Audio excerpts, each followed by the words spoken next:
I think a lot of these are choices that we make, and happiness is just one of those choices. And this is unpopular to say because there are people who are actually depressed, chemically or what have you, and there are people who don't believe that it's possible because then it creates a responsibility on them. It says, oh, now you're saying if I'm not happy, that's my fault.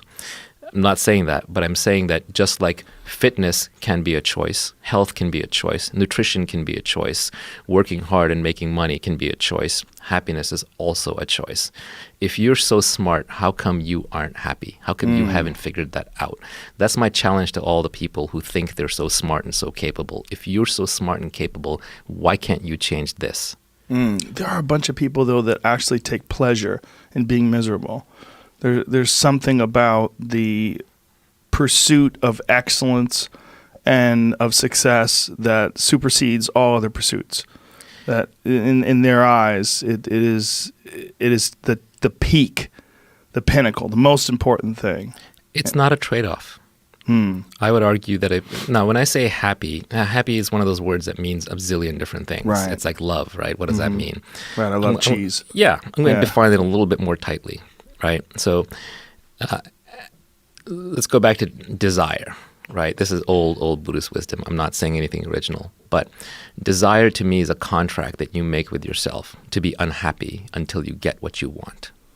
Okay, and I keep that in front of mind. So when I'm unhappy about something, I look for what is the underlying desire that I have that's not being fulfilled. It's okay to have desires. You're a biological creature. You're put on this earth. You have to do something. You have to have desires. You have a mission. But don't have too many. Don't pick them up unconsciously. Don't pick them up randomly. Don't have thousands of them. My coffee is too cold. Doesn't taste quite right. I'm not sitting perfectly. Oh, I wish it were warmer. Oh, my dog, pooped in the lawn. I didn't like that. Whatever it is. Pick your one overwhelming desire, and it's okay to suffer over that one. But on all the others, you want to let them go so you can be calm and peaceful and relaxed. And then you'll perform a better job. Most people, when you're unhappy, like a depressed person, it's not that they have a very clear, calm mind. They're too busy in their mind. Their sense of self is too strong. They're sitting indoors all the time. Their mind's working. They're thinking too much.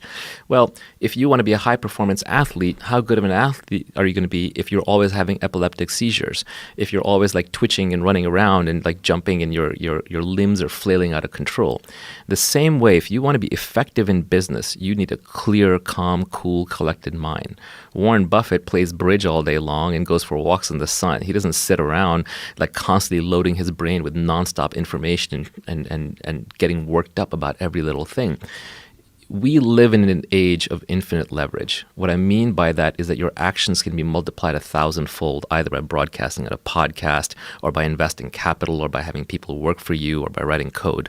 So because of that, the impacts of good decision-making are much higher than they used to be, because now you can influence thousands or millions of people through your decisions or your code.